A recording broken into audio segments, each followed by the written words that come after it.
হাজার হাজার হিন্দু ভাইদের সম্পদকে ওই অযোধ্যার বুকে ধূলিসাৎ করে দেওয়া হয়েছে। এই ইতিহাস, এর খবর অনেকেই খবর রাখেন। মুসলমান যদি সামান্য পরিমাণে ক্ষতিগ্রস্ত হয়, হিন্দু ভাইরা অযোধ্যায় আরো বেশি বেশি ক্ষতিগ্রস্ত হয়েছে। এলাকার হিন্দু ভাইরা জানে না, জানতে দেওয়া হয়। তাই মুসলমান, তোমাদের চিন্তা নেই, তবে একটাই শর্ত, এক ভাববি তুমি হারিয়েছ, হাজার ভাববি তুমি ফিরে পাবে, যদি তুমি পাঞ্জেগানা নামাজি হয়ে যাও। কসম খোদা, তুমি পাঞ্জেগানা নামাজি হয়ে যাও, এক বাবরির বিনিময়ে আল্লাহ তোমাকে হাজার বাবরি দিয়ে দেবে। আর তুমি যদি নামাজ থেকে দূরে সরে যাও, তোমার কাছ থেকে একটা নয় হাজারটা বাবরি আমার আল্লাহ তোমার কাছ থেকে ছিনিয়ে নেবে। বন্ধুগণ, বক্তব্য লম্বা করতে চাই না, শুধু এতটুকু আমি এলাকার জাতি, ধর্ম, বর্ণ নির্বিশেষে সকল মানুষের কাছে বার্তা পৌঁছাতে চাই। অনেকেই মনে করে ইসলাম নাকি তরবারির দ্বারা প্রচার হয়েছিল, অনেকেই মনে করেন ইসলাম মনে হয় গুলি বারুদ দ্বারা প্রচার হয়েছিল, অনেকেই মনে করেন ইসলাম মনে হয় লাঠির দ্বারা প্রচার হয়েছে। না, কসম খোদার, ইসলাম লাঠি দ্বারা প্রচার হয় নাই, ইসলাম গুলি বারুদ দ্বারা হয় নাই, ইসলাম তরবারি দেওয়া হয় নাই। ইসলাম প্রচার হয়েছে আমার নবী মুস্তাফার পুত পবিত্র চরিত্র দ্বারা। লাকাদ কানা লাকুম ফি রাসূলিল্লাহি উসওয়াতুন হাসানাহ। একবার মসজিদে নববীতে যদি এলাকায় কোনো হিন্দু ভাইরা থাকে, একটু মনোযোগ সহকারে শুনুন। মসজিদে নববীতে ওমর ফারুক রাদিয়াল্লাহু তাআলা আনহু বসে আছেন। এক ইহুদি তার সন্তানকে পাঠিয়ে দিয়ে বলছে, বাচ্চা যাও ওই মসজিদে দাঁড়িয়ে দাঁড়িয়ে পেশাব করে এসো। ইহুদি সন্তান দাঁড়িয়ে পেশাব করলো। ওমর ফারুক রাদিয়াল্লাহু তাআলা আনহু রাগান্বিত হয়ে থামকালেন। নবী আমার বলেন, উমর উসকো চুপ করো। খোদার ঘর মসজিদ যদি একবার নয় হাজার বার যদি পেশাব করে দেওয়া হয়, পানি দিয়ে ধৌত করা হয়, মসজিদ পবিত্র হয়ে যাবে। কিন্তু ওই বাচ্চা যদি হঠাৎ পেশাব বন্ধ করে দেয়, দুরারোগ্য ব্যাধির কবলে আক্রান্ত হতে পারে, এই বাচ্চা বড় ক্ষতিগ্রস্ত হয়ে যাবে। তাই তাকে মনের মতো ইচ্ছা হবে তাকে পেশাব করার সুযোগ দিয়ে দাও। এর নাম হলো ইসলাম। কি বুঝলেন?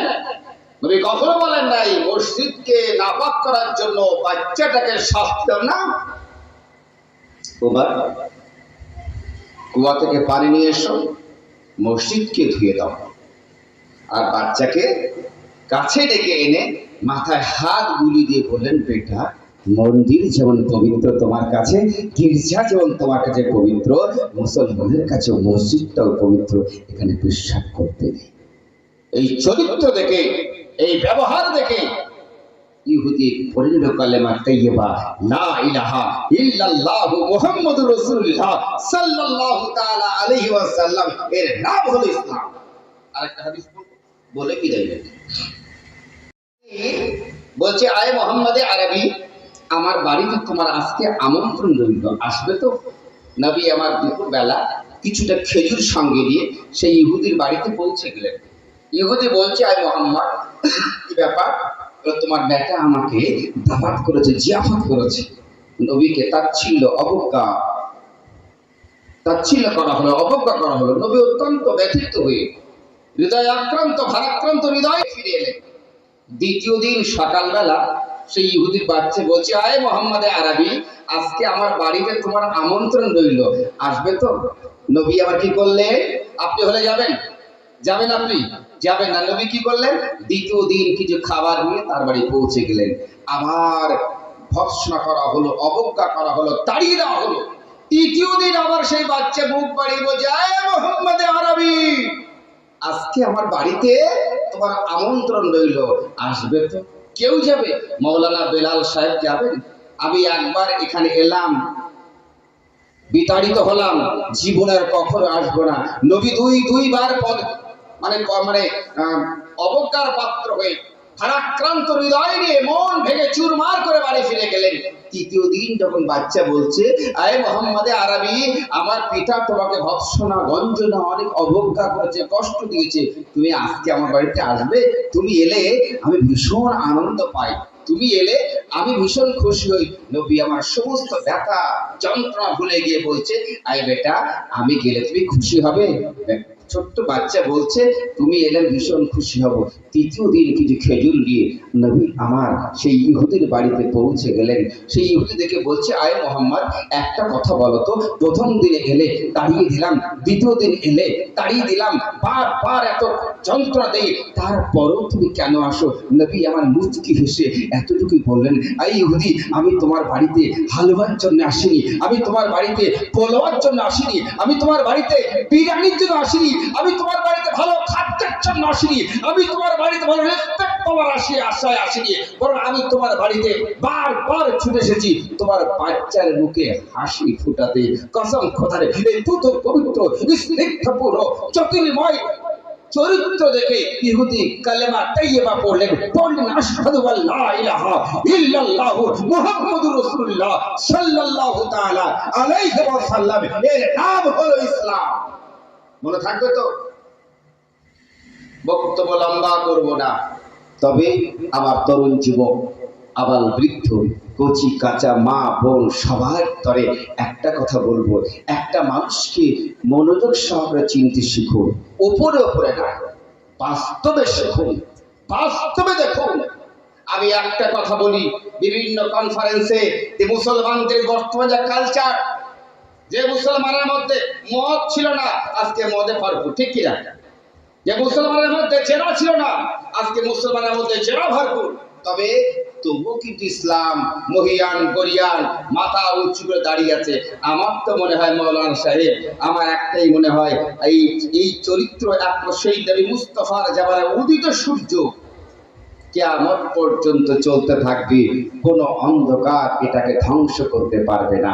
আমাদের তার ইসলাম ক্ষতিগ্রস্ত হতে পারে, কিন্তু নবী মুস্তাফার দ্বারা চরিত্র দ্বারা যে ইসলাম প্রচারিত হয়েছে, এতে অন্ধকার মেঘ আসবে, কিন্তু কিয়ামত পর্যন্ত মাথা উঁচু করে গরিয়ান গরিয়ান হয়ে থাকবে ইনশাআল্লাহ। বন্ধুগণ, আমি বক্তব্য লম্বা করব না, তবে এতটুকুই বলবো, বাকি জীবনটা নবীর দেখানো পথ মোতাবেক চলবেন। রাজি আছেন? রাজি আছেন? যেখানে মহব্বত আছে, নবীর মহব্বত, সেখানে আমি আছি। আর যেখানে নবীর মহব্বত কাটা হয়, সেখানে আমরা নেই। তাই তো আমরা মাসলাকে আলা হযরত ইমামে আহমদ রাজা খাঁ ফাজেলে বেরেলভী আলিয়ে রহমাকে ভালোবাসি। তার কারণ একটাই কারণ, তিনি আমার নবীর মহব্বতকে শিক্ষা দিয়েছেন। তাই তো সবচেয়ে গম্বুজের গালি ধরে বলেছে, তু জিন্দা হে আল্লাহ, তু জিন্দা হে আল্লাহ, তু জিন্দা হে আল্লাহ, তু জিন্দা হে আল্লাহ, মেরে চশমে আলম সে ছুপ জানে ওয়ালে। নবীকে অনেকেই অনেক মতো করে দেখে, কেউ বড় ভাইয়ের মতো দেখে, কেউ মাটি হিসাবে দেখে, কেউ বড় চাচার মতো দেখে, কেউ মূর্খ বলে দেখে, কেউ অজ্ঞ বলে দেখে, কেউ গরিব বলে দেখে, কেউ এতিম বলে দেখে। আমরা নবীকে নবীর মতো দেখি। এতটুকু পারলে আপনি কামিয়াব হয়ে যাবেন। বর্তমান সমাজে অনেক বিভ্রান্ত, অনেক ইখতিলাফ, অনেক অপোজিশন আছে। তাই আপনার যোগ্য আলেম যারা আছে, তাদের দেখানো পথ মত অনুযায়ী আপনার বাকি জীবনটা অনুসরণ করবেন। আপনার সৌভাগ্যবান এবং যোগ্য লিডার টিচার পেয়েছেন, যার নাম হযরত সৈয়দ মাসরুর আহমদ কালিবি চিশতিউল কাদরি রাহমাতুল্লাহ, যার লাগানো Cherag শহীদপুরে Jamia Razzakia Alem Jamia Razzakia Kalimia Arabic university, Dariyapur university, আরো পশ্চিমবঙ্গের বুকে, বিহারের বুকে, ঝাড়খণ্ডের বুকে অজস্র প্রতিষ্ঠান দিন ইসলামকে প্রচার চালিয়ে যাচ্ছে, যার হাত দ্বারা তিনি হলেন আপনার গাইড, তিনি হলেন আপনাদের লিডার, তিনি হলেন আপনার পথ প্রদর্শক মুর্শিদ হুজুর সৈয়দ শাহ মাসরুর আহমদ চিশতুল কাদরি রাহমাতুল্লাহ আলাইহি। তাই বলবো, এনার যে পথ মত এটা থেকে দূরে সরে যাবেন না। তবে মুসলিমরা ঐক্যবদ্ধ হয়ে থাকবেন, মসজিদকে ভালোবাসবেন। যে মসজিদের জন্য কালেকশন হয়েছে, দেখে আজকে যারা কালেকশন দিলেন তারা ভাগ্যবান, যারা দিলেন না তারাও কিন্তু মসজিদ দ্বারা উপকৃত হবে। আপনি কোটি টাকার মালিক, মৌলানা সাহেব এই কথাটা বলবো, আপনি কোটি টাকার মালিক, এসি ঘর বানিয়েছেন, কোটি কোটি টাকার দালান বানিয়েছেন, কিন্তু আপনার মৃত্যুর পরে প্রথম যে সম্পদটা আপনি ব্যবহার করেন সেটা হলো মসজিদের সম্পদ।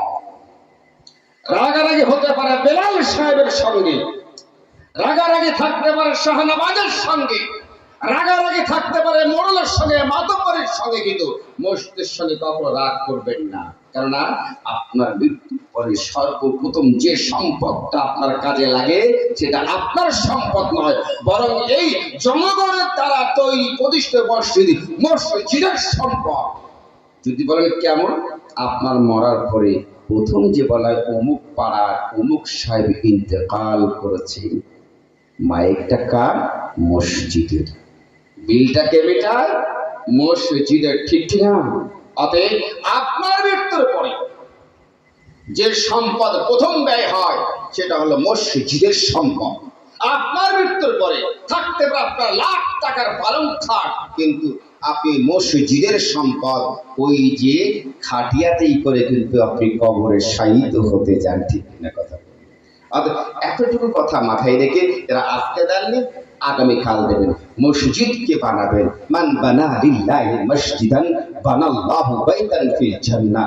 যদি কোনো ব্যক্তি মসজিদ নির্মাণ করে, আমার আল্লাহ তার জন্য জান্নাতে একটা গৃহ নির্মাণ করে দেন। অতএব এই হাদিসটার উপরে আস্থা রেখে মসজিদকে এগিয়ে নিয়ে চলুন। মসজিদ হলো সেন্টার, মসজিদ হলো মার্কাজ, এটা হলো মুসলমানের পার্লামেন্ট। বক্তা ইমাম সাহেব জুম্মা দিনে এই বক্তব্য দিয়ে আপনাদেরকে কনভিন্স করেন, যাই হোক আপনার সন্তানকে সুশিক্ষার আঙিনায় আনবেন। মা বোন, তোমাদের কাছে আমার একটাই আবেদন, তোমাদের পায়ের তলায় আমাদের জান্নাত, মায়ের পায়ের তলায় সন্তানের বেহেশত। অতএব তোমার পা যদি নোংরা জায়গায় যায়, তোমার সন্তান কখনো বেহেশত নসিব হতে পারে না। তাই তোমার কাছে বলবো, তুমি তোমার পাটা পঙ্কিল কাদায় না রেখে ভালো জায়গায় রাখার চেষ্টা করো, কারণ তোমার পায়ের নিচে তোমার সন্তান বেহেশত লুকিয়ে রয়েছে। তোমার পা দিয়ে খারাপ জায়গায় চলে যায়, তোমার সন্তান কখনো ভালো জায়গায় প্রতিষ্ঠিত হতে পারে না। এতটুকু বলে বাবাজি, ভাইরা, তবে আমরা আমাদের দৈনন্দিন জীবন ব্যবস্থার জন্য 2 ঘন্টা বেশি মেহনত করব। ফজরের জামাতে শামিল হয়ে যাব, অটোমেটিক আমাদের ওয়ার্কিং আওয়ার 2 ঘন্টা বেড়ে যায়। পারবে না? 2 ঘন্টা। যারা 8টায় ঘুম থেকে ওঠেন তারা ফজরে ঘুম থেকে উঠুন, দেখবেন আপনি 5 ঘন্টার জায়গায় 8 ঘন্টা কাজ করার সুযোগ পেয়ে যাবেন। দেখবেন আজকে অভাব আছে, প্রত্যেক দিন যদি আপনি 2 ঘন্টা বেশি করে খাটেন, ধীরে ধীরে ধীরে ধীরে আপনার অভাব দূর হয়ে যাবে, আপনার দারিদ্রতা দূর হয়ে যাবে। তাই আপনার সন্তানের জন্য, আপনার পরিবারের জন্য একটু মেহনত করুন। যারা 5 ঘন্টা কাজ করেন তারা 8 ঘন্টা কাজ করবেন। দেখবেন 5 ওয়াক্ত নামাজের অভ্যাস আপনাকে দারিদ্রতা, আপনার অভাব থেকে অনেকটাই মুক্তি দিয়ে দেবে। নাম্বার 1। নাম্বার 2, আপনার সন্তানকে সুশিক্ষার আঙিনায় আনবেন। সেটা অবশ্যই নবী মুস্তাফার দেখানো পথ মত। তবে মাস্টার হতে পারে, ডাক্তার হতে পারে, ব্যারিস্টার হতে পারে, হাফেজ কারি মাওলানা হতে হবে, এমন কোনো কথা না। কিন্তু যে বিদ্যাই শিখবে না কারো, সেই বিদ্যার সঙ্গে আমার নবীর চরিত্রটা সংযুক্ত থাকতে হবে। নাম্বার 3, সুচরিত্র। ভালো চরিত্রের অধিকারী আপনার সন্তানকে গড়ে তুলুন। এতটুকু বলে আমি সবার জন্য দোয়া করি, ইয়া রব মেরা সোল গে হুই তাকদীর জাগা দে, আঁখে মুঝে দি হ্যায় তো মদিনা ভি দেখা দে। আমি গুনাহগার, আমি আপনাদের খুশি দিতে পারিনি, তবে এতটুকু দোয়া করে গেলাম, ইয়া রব মেরা সোল গে হুই তাকদীর জাগা দে, आंखें मुझे दी है तो मदीना भी देखा दे।